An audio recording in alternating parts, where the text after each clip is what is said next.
devenir papa dans un environnement comme à Port-au-Prince, ça fait beaucoup réfléchir. Moi, j'avais planifié ma vie, j'ai même écrit il y a 3 ans de cela, j'ai écrit ma mission de vie et j'ai pas pensé à laisser vivre mes enfants en Haïti. Et pour l'instant, je vais avoir mon premier enfant en Haïti.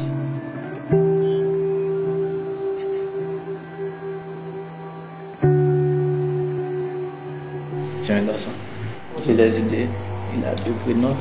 Les 2 prénoms que j'ai composés, le premier avec le nom de sa mère et l'autre c'est un nom biblique. C'est Andy. Et comme ça vient du nom de sa mère et Salem, c'est biblique. Et le docteur que ma femme suit nous a dit aujourd'hui on est le 20. Aujourd'hui, c'est la date que le docteur a fixée. Et très souvent, ça peut aller 3 jours après. On se communique très souvent, soit par WhatsApp ou par appel. Et je me dis quelquefois, si toutefois je suis au travail et qu'elle va accoucher, elle est seule à la maison, et qu'est-ce que je vais faire? Et d'ici à chez moi, c'est un peu loin. Peut-être que je n'aurai pas le temps d'arriver, mais je peux appeler quelqu'un d'autre pour nous venir en aide.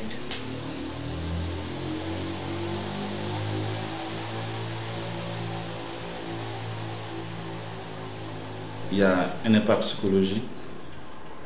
Mes enfants et ma femme, ils ont plus en plus peur.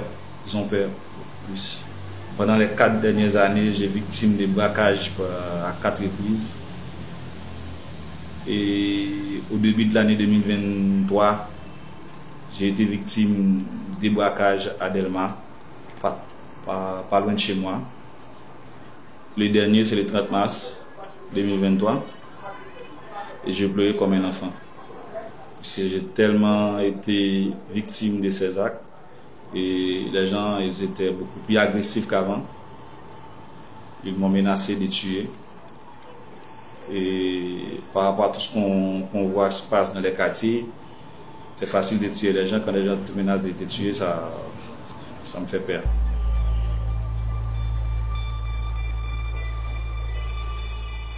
Donc c'est des hommes à moto.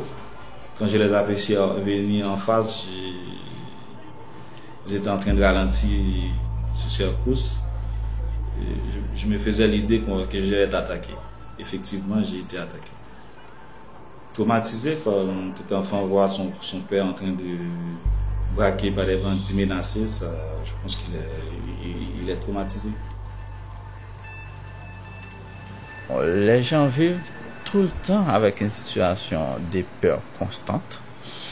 Les gens arrivent, comment on dirait ça, à formater leur esprit de manière à, si je prends leurs propres mots, à se résigner. C'est une espèce de résignation. Cette résignation se manifeste sur une logique assez simple. Puisque je n'ai où aller, puisque je ne peux rien faire, je continue à vivre et j'attends le jour où ma mort arrive, où mon tour arrivera. Voilà la logique. Et je me rappelle bien le discours d'un jeune qui désire aller à l'école, mais qui ne peut pas, et qui dit que chaque jour il passe, il n'est pas mort, c'est comme une victoire. Mais pourtant, il s'attend à être mort à n'importe quel moment. Pour lui, son quartier est comme une cimetière à ciel ouvert. Donc, c'est la réalité. Donc, les gens vivent chaque jour la réalité de la mort. La pulsion de mort se manifeste chaque jour.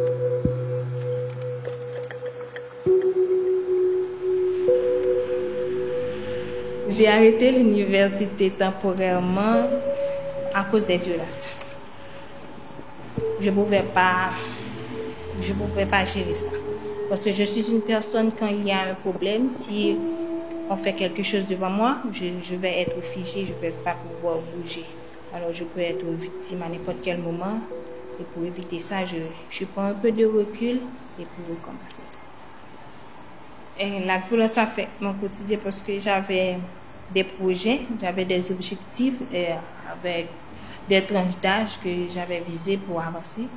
Donc, tout m'a mis à zéro, je ne sais pas quoi faire, je ne sais pas comment faire.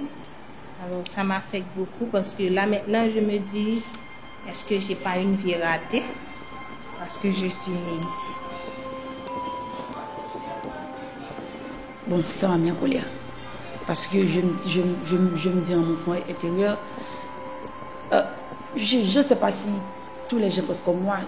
Je dis que je suis libre, mais pourquoi vivre dans un pays que je ne peux pas être à l'aise? J'aime beaucoup mon pays, j'adore mon pays, et là maintenant je ne peux pas vivre là-dedans. Ça me met toujours en colère. Bon, mais des fois je dois accepter des choses qui sont inacceptables. Oh, ça m'a vraiment révoltée. C'est une révolte à l'intérieur que je ne peux pas dégager vraiment. Parce que si je dégage ça, ça va m'en coûter la peau. J'ai dû réprimer ça. Je prenais beaucoup de calmants. Parce que quand je suis choquée, j'avais beaucoup de crises. Parce que quand je pense beaucoup, si ma mère a un problème, je pense, qu'est-ce que je vais faire? Avant, je ne parlais pas. J'encaisse tout. Mon cerveau, c'est ce qui m'a rendu malade. J'avais pas l'habitude de parler, je réfléchissais beaucoup. Là maintenant, j'écoute, ouais, tu vois, je suis avec mon baladeur, j'écoute toujours de la musique, je chante, je danse. Je parle tout le temps avec des gens, je leur raconte mon histoire pour eux aussi, pour qu'ils ne tombent pas en dépression comme moi.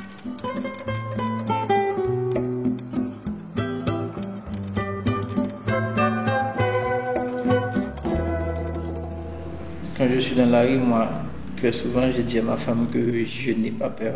J'ai la foi, mais je dois être prudent. Et le pire des menaces, est-ce que c'est une menace? C'est de recevoir une balle perdue. Parce que même quand tu n'es pas la cible de quelqu'un, tu peux être atteint par un projectile qui vient de nulle part. Et c'est ça le plus grand danger.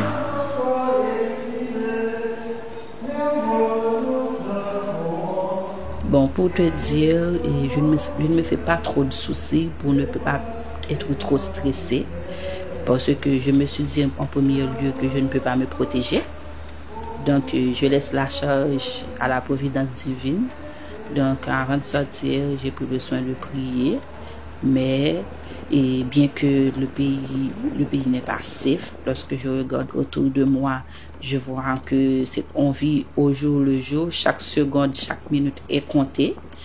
Je suis sûre qu'un jour ou l'autre, le pays va connaître un calme et le jour va arriver. Même si moi-même je ne le sais pas, je peux déjà être une victime, mais je suis sûre qu'un jour, Dieu dira son mot et tous les gens qui font souffrir les autres personnes, et donc Dieu prononcera son jugement envers eux.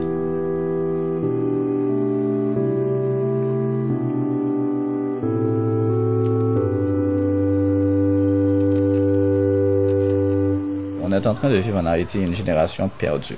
Ce qui fait pour moi l'espoir du futur est encore plus sombre. Là, la réalité, c'est que les enfants n'ont pas vraiment accès à l'éducation puisque les écoles dans ces quartiers sont fermées. Et les gens aussi n'ont pas les moyens pour se payer une école même ailleurs parce que sortir de ces quartiers, c'est compliqué. En réalité, ce que je constate, c'est que on constate des enfants avec des problèmes psychosomatiques très, très poussés.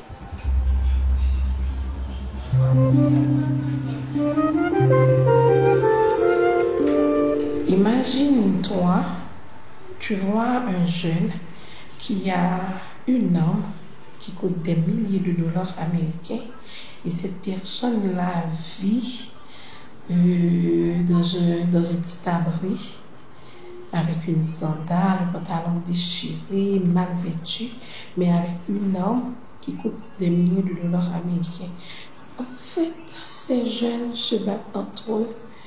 Il y a une histoire de contrôle du territoire. On dit que c'est une question de territoire. Il y a des gens derrière eux qui leur fournissent des munitions, des armes, des moyens qui se battent entre eux. Mais il n'y a pas d'élection. Il n'y a rien. Je ne vois pas pourquoi ils se battent. Ils s'entretuent. C'est des gens de ton quartier qui meurent tous les jours. C'est ton frère, ta maman, ton père, ton cousin, tes amis.